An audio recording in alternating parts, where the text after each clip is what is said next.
Hello दोस्तों, आप सभी का स्वागत है आपके अपने YouTube channel CDP queen Hansi ma'am पर। मेरा नाम है रवि और आप मेरे साथ कर रहे हो अपनी AVS की विगत वर्षों में पूछे गए प्रश्नों पर आधारित क्लास। तो चलिए शुरू करते हैं आज की अपनी क्लास। आज का पहला प्रश्न है, दिए गए जीवों के समूह में से किनकी दृष्टि श्रेष्ठ होती है तथा वे मनुष्यों की तुलना में 4 गुनी अधिक दूरी की वस्तुओं को देख सकते हैं।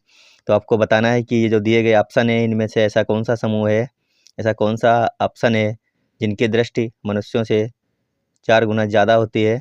तो एक बार देख लेते हैं। पहला ऑप्शन है मधुमक्खी, मच्छर, तितली।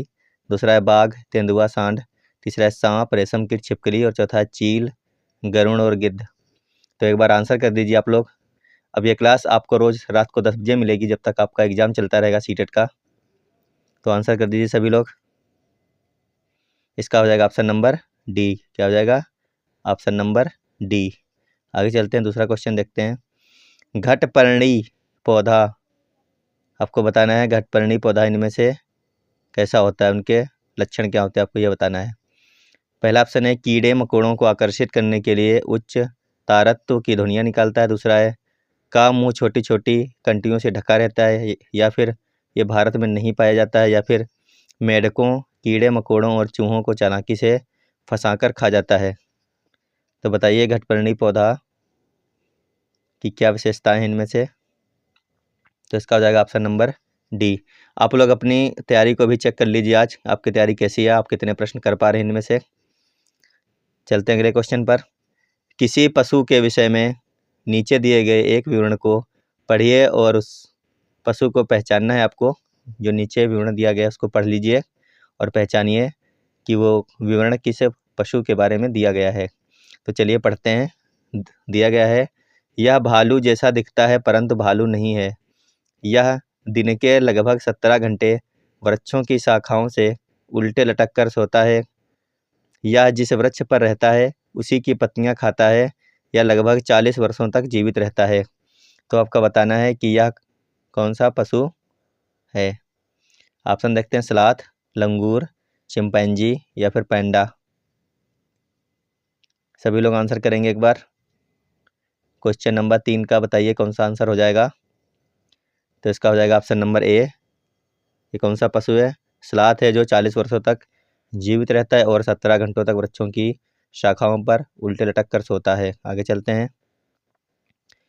निम्नलिखित में से किसकी सुनने की शक्ति इतनी तीक्ष्ण होती है कि वह वायु से पत्तों के हिलने की ध्वनि और घास पर किसी जानवर के चलने की ध्वनि में अंतर कर सकता है? क्या वो बाघ है, गिद्ध, रेशम का कीड़ा या फिर कुत्ता है? आपको बताना है इनमें से कौन है जो वायु से पत्तों के हिलने की ध्वनि और किसी जानवर के द्वारा घास पर चले जाने की ध्वनि में अंतर कर सकता है। तो क्वेश्चन नंबर 4 का आंसर कीजिए एक बार। इसका हो जाएगा ऑप्शन नंबर बी। वो कौन है? गिद्ध। आगे चलते हैं। निम्नलिखित में से वह कौन सा जानवर या जंतु है जिसके अग्रदांत हमेशा बढ़ते रहते हैं? वे दांतों को बहुत अधिक लंबा ना होने देने के लिए वस्तुओं को काटते या कुतरते रहते हैं। तो आपको बताना है कि वो कौन सा जानवर या जंतु है। क्या वो दीमक है या फिर गिलहरी, आंसर छिपकली कीजिए। या फिर चूहा? इसमें ये तो 4 आंसर ऑप्शन करना है दिए रहते आपको। हैं। अधिकतर बच्चे जो हैं चूहे के ऊपर टिक कर देते हैं, ये चूहा लिखा हुआ है, लेकिन इसका सही ऑप्शन हो जाता है गिलहरी। क्या हो जाएगा? गिलहरी जो है NCERT की बुक में दिया हुआ है इसका सही आंसर। तो चलते हैं अगले को।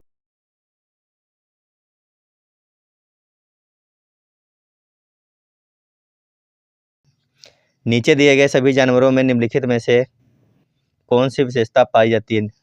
आपको बताना है नीचे दिए गए सभी जानवरों में से निम्नलिखित में से कौन सी विशेषता पाई जाती हैं?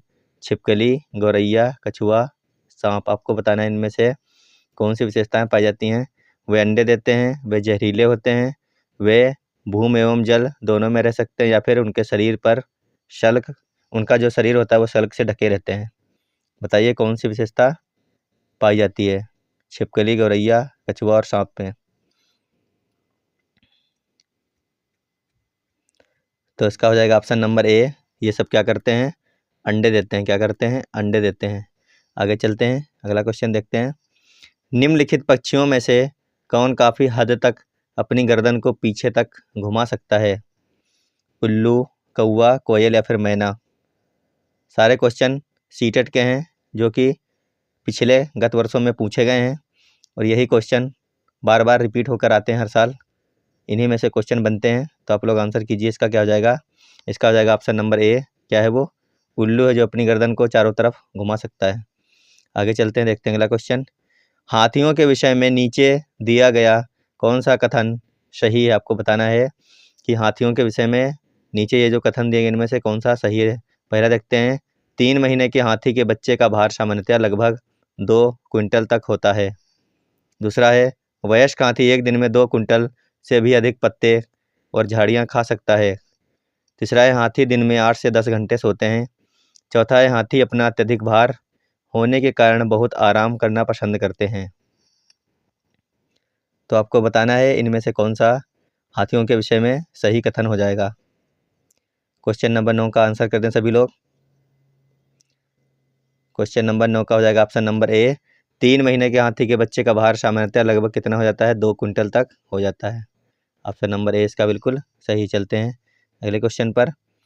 अगला है, खेजड़ी वृक्ष के बारे में सही कथनों को चुनिए। देखते हैं, पहला दिया है, यह वृक्ष मुख्यतः रेगिस्तानी क्षेत्रों में पाया जाता है। दूसरा है, इसे अधिक जल की आवश्यकता नहीं होती है। तीसरा है, यह छायादार वृक्ष है जिसकी छाया में बच्चे खेलना पसंद करते हैं। या फिर यह अपने तने में जल एकत्र करता है और लोग पतले पाइप से इस जल को पीते हैं। तो आपको बताना है इनमें से खेजड़ी वृक्ष के बारे में कौन सा कथन सही है।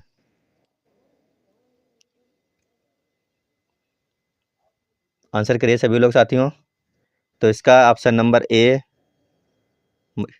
यानी कि इसका पहला, दूसरा और तीसरा सही है। तो कौन सा ये हो गया? ये हो गया ऑप्शन नंबर डी। पहला, दूसरा, तीसरा सही है। मुख्यतः रेगिस्तानी क्षेत्र में पाया जाता है और इसे अधिक जल की आवश्यकता भी होती है। यह छायादार वृक्ष है, इसकी छाया में बच्चे खेलना पसंद करते हैं। चलते हैं अगले क्वेश्चन पर। निम्नलिखित में से सत्य कथन आपको चुनना है।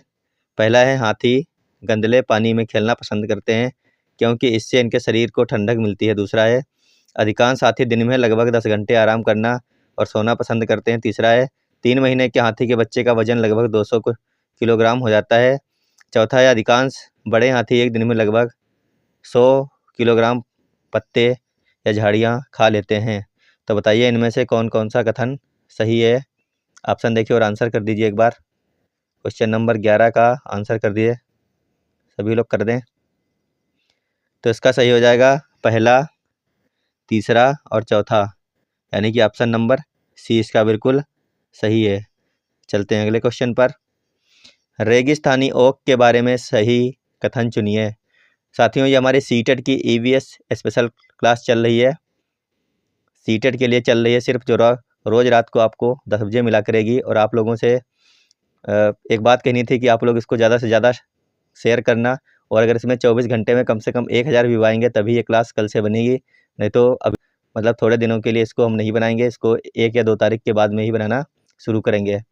अगर आप लोगों ने इसको ज़्यादा से ज़्यादा शेयर किया और इस पर 1000 से ज़्यादा व्यू कर दिए तो फिर ये आपको कल से नियमित रूप से मिलती रहेगी जब तक आपकी परीक्षाएँ चलती रहेंगी सीटेट की। देखते हैं क्वेश्चन। रेगिस्तानी ओक के बारे में सही कथन आपको बताना है। यह पेड़ ऑस्ट्रेलिया में पाया जाता है। नंबर 2 है, यह एक विशेष प्रकार का पेड़ है जिसकी जड़ें टहनियों से लटकती हैं। नंबर 3 है, इस पेड़ की जड़ें ज़मीन में उस गहराई तक जाती हैं जब तक कि पानी तक ना पहुंच जाए। आगे है, इस पेड़ के तने में पानी जमा होता रहता है और स्थानीय लोग पतले पाइप का उपयोग करके इस पानी को पीते हैं। तो आपको बताना है रेगिस्तानी ओक के बारे में इनमें से सही कथन कौन कौन से हैं। एक बार पढ़ लीजिए और आंसर कर दीजिए। सीटेट के जो क्वेश्चन होते हैं थोड़े से लेंदी होते हैं, बड़े होते हैं, इनकी व्याख्या होती है इसीलिए बड़े होते हैं। तो आपको बताना है इनमें से कौन कौन सा ऑप्शन हो जाएगा क्वेश्चन नंबर 12 का। इसका हो जाएगा ऑप्शन नंबर बी, यानी कि ए, सी और डी। ए, सी और डी ये कथन सही है। आगे चलते हैं। कुछ जानवर रात में जागते हैं। ये जानवर हर चीज़ को जिन रंगों में देखते हैं वे हैं। आपको बताना है कुछ जानवर रात में जागते हैं और ये जानवर हर चीज़ को जिन रंगों में देखते हैं वे रंग कौन कौन से? बैंगनी और नीला है, हरा और पीला है, या फिर काला और सफ़ेद है, या फिर लाल और संतरी है। आपको ईवीएस की ये जो क्लासें हैं सीटेट की, ये सारी की सारी प्लेलिस्ट में पड़ी हैं। अगर आपने नहीं देखी है तो जा कर के देख सकते हैं। सीटेट की ईवीएस की सारी क्लासें आपको थ्योरी में करवा दी गई हैं। अगर आपने नहीं देखा है तो जाइए और देख लीजिए इसको। तो इसका आंसर दीजिए एक बार आप लोग। इसका हो जाएगा ऑप्शन नंबर सी, काले और सफ़ेद रंग में देख सकते हैं। आगे चलते हैं। निम्नलिखित में से सही कथन चुनना है आपको। जिन जानवरों के बाहरी कान व शरीर पर बाल होते हैं वे बच्चे देते हैं। दूसरा है, जिन जानवरों के बाहरी कान व शरीर पर बाल नहीं होते हैं वे अंडे देते हैं। तीसरा है, जिन जानवरों के बाहरी कान व शरीर पर बाल नहीं होते हैं वे बच्चे देते हैं। चौथा है, जिन जानवरों के बाहरी कान व शरीर पर बाल होते हैं वे अंडे देते हैं। तो बताइए इनमें से सही कथन कौन सा है। क्वेश्चन नंबर 14 का आंसर हो जाएगा ऑप्शन नंबर डी, ए और बी दोनों कैसे हैं, सही हैं। चलते हैं अगले क्वेश्चन पर। रात में जागने वाले जानवर हर चीज़ को किस रंग में देखते हैं। ये दोबारा से रिपीट हो गया शायद, तो आप लोग आंसर कर दीजिए एक बार। रात में जागने वाले जानवर हर चीज़ को किस रंग में देखते हैं।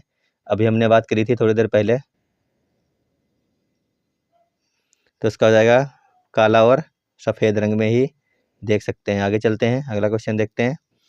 हाथियों के झुंड के बारे में सही कथन आपको बताना है। इनमें से कौन सा है सही कथन हो जाएगा हाथियों के झुंड के बारे में। हाथियों से संबंधित हर साल ही ये क्वेश्चन पूछा जा रहा है, लगातार हम देखते आ रहे हैं। प्रीवियस ईयर में लगातार देख रहे हैं कि हर साल क्वेश्चन पूछा गया है। देखते हैं, पहला दिया हाथियों के झुंड में केवल हथनियाँ और 14 से 15 वर्ष के बच्चे ही रहते हैं। दूसरा है, हाथियों के एक झुंड में किसी एक ही परिवार के सदस्य होते हैं। तीसरा है, झुंड की सबसे बुजुर्ग हथनी ही पूरे झुंड की नेता होती है। चौथा है, एक झुंड में हथनियों और बच्चों की संख्या कितनी भी हो सकती है। तो आपको बताना है इनमें से कौन कौन से कथन सही हो जाएंगे। क्वेश्चन नंबर 16 का आंसर कर दीजिए एक बार। तो इसका हो जाएगा ए, यानी कि हाथियों के झुंड में केवल हथनियाँ और 14 से 15 वर्ष के बच्चे रह सकते हैं। और दूसरा इसका सही हो जाएगा ऑप्शन नंबर इसका सही हो जाएगा सी वाला, झुंड की सबसे बुजुर्ग हथनी पूरे झुंड की नेता होती है। ए और सी इसका सही, यानी कि ऑप्शन नंबर सी इसका बिल्कुल सही हो जाएगा। आगे चलते हैं। आगे, निम्नलिखित में से जीवन प्रक्रियाओं का कौन सा युग्म पेड़ पौधों और जीव जंतुओं दोनों में मिलता है। प्रजनन और भोजन बनाना। दूसरा है प्रजनन और अंकुरण, अंकुरण वृद्धि और अंकुरण। तीसरा है वृद्धि और प्रजनन। चौथा है वृद्धि और भोजन बनाना। तो बताइए इनमें से ऐसा कौन सा है जो पेड़ पौधों और जीव जंतुओं दोनों में मिलता है। क्वेश्चन नंबर 17 का हो जाएगा ऑप्शन नंबर सी, वृद्धि और प्रजनन। क्या है, वृद्धि और प्रजनन। आगे चलते हैं।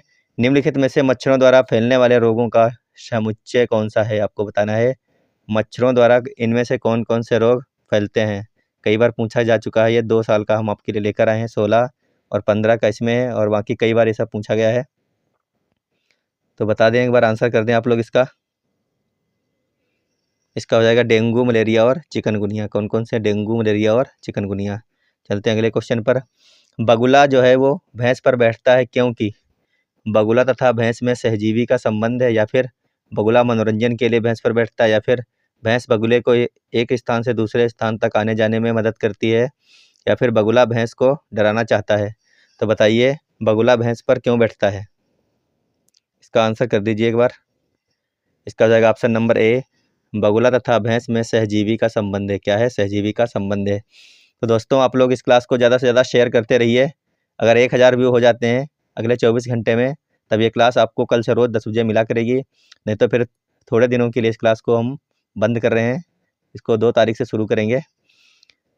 तो उम्मीद है कि आप लोग इसको शेयर करेंगे ज़्यादा से ज़्यादा। देखते हैं अगला क्वेश्चन। निम्नलिखित में से जड़ का कौन सा कार्य पौधे के लिए नहीं है। आपको बताना है इनमें से ऐसा कौन सा कार्य है जड़ का जो पौधों के लिए नहीं होता है। देखते हैं, पहला क्वेश्चन है भोजन, भंडारण व संचित करना। दूसरा है ह्यूमस उपलब्ध कराना।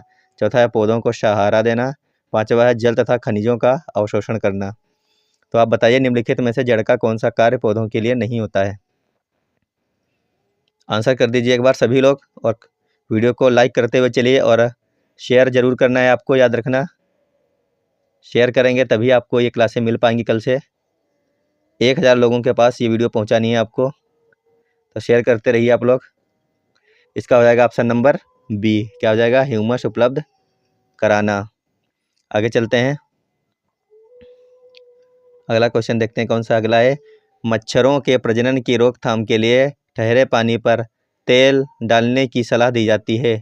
ऐसा इसलिए है क्योंकि सभी लोग कहते हैं ना कि जहाँ पे पानी ठहरा हुआ होता है वहाँ पर थोड़ा सा तेल जो है केरोसिन का तेल डाल दिया जाता है या फिर डाल देना चाहिए, क्यों, हमें वो बताना है। देखते हैं, पहला ऑप्शन है तेल ऑक्सीजन की आपूर्ति को काट देता है जिससे मच्छरों का प्रजनन थम जाता है, या फिर मच्छरों को तेल द्वारा विकर्षित किया जाता है, या फिर मच्छर तेल द्वारा मर जाते हैं, या फिर मच्छर तेल की परत में फंस जाते हैं। तो आपको आंसर देना है कि इनमें से कौन सा ऑप्शन सही हो जाएगा। ये पूछा गया 2016 में। आंसर कर दीजिए एक बार। क्वेश्चन नंबर 36 का आंसर कीजिए सभी लोग। तो इसका हो जाएगा ऑप्शन नंबर ए, तेल जो है ऑक्सीजन की आपूर्ति को काट देता है जिससे मच्छर का प्रजनन क्या हो जाता है, थम जाता है। ये बिल्कुल सही है। चलते हैं अगले क्वेश्चन पर। निम्नलिखित में से कौन बीज नहीं, आपको बताना है इनमें से बीज क्या नहीं है। गेहूँ, काली मिर्च, साबूदाना या फिर सौंफ। निम्नलिखित में से कौन बीज नहीं है, क्वेश्चन आया 2015 में। तो आंसर कर दीजिए एक बार। तो इसका हो जाएगा ऑप्शन नंबर सी, साबूदाना क्या है, बीज नहीं है। आगे चलते हैं। निम्नलिखित में से कौन सी बीमारी रुके या इकट्ठा हुए पानी से हो सकती है।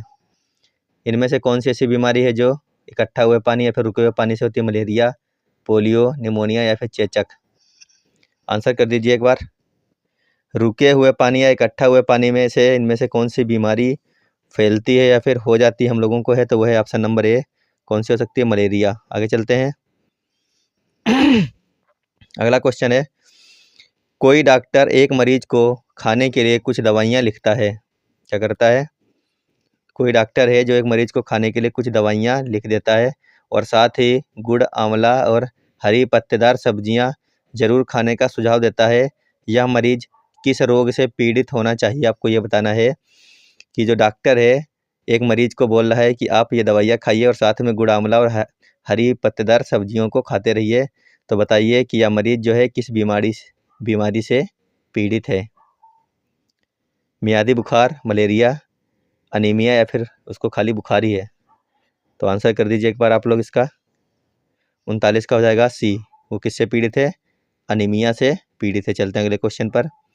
उस वैज्ञानिक का क्या नाम है जिसने सर्वप्रथम मच्छर के पेट के अंदर तक मतलब ताक झांक कर ली और यह सिद्ध किया कि मलेरिया मच्छर से फैलता है, तथा इस अनुसंधान के लिए दिसंबर 1902 में चिकित्सा के क्षेत्र में नोबेल पुरस्कार दिया गया। आपको बताना है वो वैज्ञानिक कौन थे। ऑप्शन देखिए और आंसर कर दीजिए साथियों। तो उन वैज्ञानिक का नाम क्या था, रोनाल्ड रोस। कौन थे वो, रोनाल्ड रोस। चलते हैं अगले क्वेश्चन पर। रजत ने अपने मित्र से कहा, क्या कहा, मैं नहीं खेल सकता क्योंकि मुझे बुखार है। मैं कंपकपी, बुखार, सिर दर्द और अंत में पसीना आने के चक्र से गुजरता हूँ। रक्त की जांच के बाद डॉक्टर ने मुझे एक कड़वी दवाई दी। रजत किस रोग से पीड़ित हो सकता है, आपको बताना है। रजत जो है वो किस रोग से पीड़ित है, उसको लक्षण उपर्युक्त जो हमने आपको बताया वो लक्षण है उसको। तो बताइए वो किस रोग से पीड़ित है, मलेरिया, मियादी बुखार, अतिसार या फिर हैजा। आंसर कर दें एक बार आप लोग। वो किस रोग से पीड़ित है आपको ये बताना है। तो इसका आंसर हो जाएगा कौन सा, मलेरिया। किस रोग से पीड़ित है वो, मलेरिया रोग से पीड़ित है। चलते हैं अगले क्वेश्चन पर। पंखुड़ियों के अंदर फूल के बीच में कुछ पतली पाउडर जैसी रचनाएं दिखाई देती हैं जिन्हें कहते हैं वर्तिकाग्र, परागकोश, पराग या फिर मूलांकुर। पंखुड़ियों के अंदर फूल के बीच कुछ पतली पाउडर जैसी रचनाएं दिखाई देती हैं जिन्हें क्या कहते हैं। आप लोग अपनी प्रैक्टिस करते रहिए लगातार और अपनी तैयारी को जांचिए कि आप कितने क्वेश्चन कर पा रहे हैं ईवीएस के, क्योंकि ईवीएस जो है सीटेट का सबसे हार्ड विषय माना जाता है। तो बताइए इनमें से कौन सा ऑप्शन सही है। तो इसका हो जाएगा पराग। क्या हो जाएगा, पराग। चलते हैं अगले क्वेश्चन पर। रेखा की माँ उसके बाद एक खाली जगह के लिए रोजाना तालाब से लाए पानी में फिटकरी डालती है। तो हमको इसमें क्या भरना है बीच में, ये बताना है। जो खाली जगह है रेखा की माँ उसके बाद में क्या भरना है। ऑप्शन देखिए और आंसर कर दीजिए एक बार। सभी ऑप्शन को पढ़ लीजिए आराम से और आंसर कर दीजिए। तो इसमें भरा जाएगा हल्के निलंबित अपद्रव्यों को अवसादित करने के लिए रोजाना तालाब से लाए गए पानी में क्या करती है उसकी माँ? फिटकरी डालती है। आगे चलते हैं। रेत और नमक के मिश्रण को पृथक करने के लिए प्रक्रियाओं के निम्नलिखित 4 क्रमों में से किसका उपयोग किया जाना चाहिए? क्या पूछा गया है? रेत और नमक का जो मिश्रण होता है उसको जो है पृथक करने के लिए इनमें से किस प्रक्रिया का उपयोग किया जाना चाहिए? तो ऑप्शन देखिए और आंसर कर दें आप लोग। किसका प्रयोग किया जाना चाहिए? तो इसका हो जाएगा निस्यंदन, निस्तारण, वाष्पन व अवसादन, यानी ऑप्शन नंबर डी इसका बिल्कुल सही है। आगे चलते हैं। एक विज्ञान शिक्षिका श्वसन प्रकरण पढ़ाने के बाद परीक्षा का आयोजन करती है और यह देखती है कि अधिकांश विद्यार्थी श्वसन और सांस लेने के बीच अंतर को नहीं समझते हैं। यह किसके कारण हो सकता है? बताइए इनमें से कौन सा ऑप्शन सही हो जाएगा। एक विज्ञान की शिक्षिका है जो बच्चों को पढ़ा चुकी है, क्या श्वसन प्रकरण के बारे में पूरा पढ़ा दिया, लेकिन उसके बाद जब इसका एग्ज़ाम लिया गया बच्चों का तो उसने यह देखा कि बच्चे जो हैं अधिकतर बच्चे ऐसे थे जो श्वसन और सांस लेने के बीच में अंतर को नहीं समझ पाए थे। तो इसका कारण क्या हो सकता है आपको ये बताना है। तो इसका हो जाएगा वह कक्षा में प्रभावी तरीके से संबंधित संकल्पना को व्याख्यायित नहीं कर सकी, इसीलिए बच्चों को अंतर समझ में नहीं आया श्वसन और सांस में। आगे चलते हैं। अंजलि की सहेली दांतों में क्षय से बचने के निम्नलिखित 4 तरीके बताती है। क्या बताती है? अंजलि की सहेली बताती है कि दांतों में क्षय ना हो उसके लिए निम्नलिखित तरीके होते हैं। देखते हैं कौन से तरीके बताती है। दिन में 2 बार ब्रश करें, इनेमिल कम ना हो इसके लिए ब्रेसिज पहने और मिठाई, चॉकलेट्स और कार्बन डाइऑक्साइड युक्त पेय पदार्थ ना लें, हर खाने के बाद कुल्ला करें। तो आपको इसमें बताना क्या है, आपको ये बताना है कि अंजलि को उपर्युक्त तरीकों में से किसका अनुपालन करना चाहिए।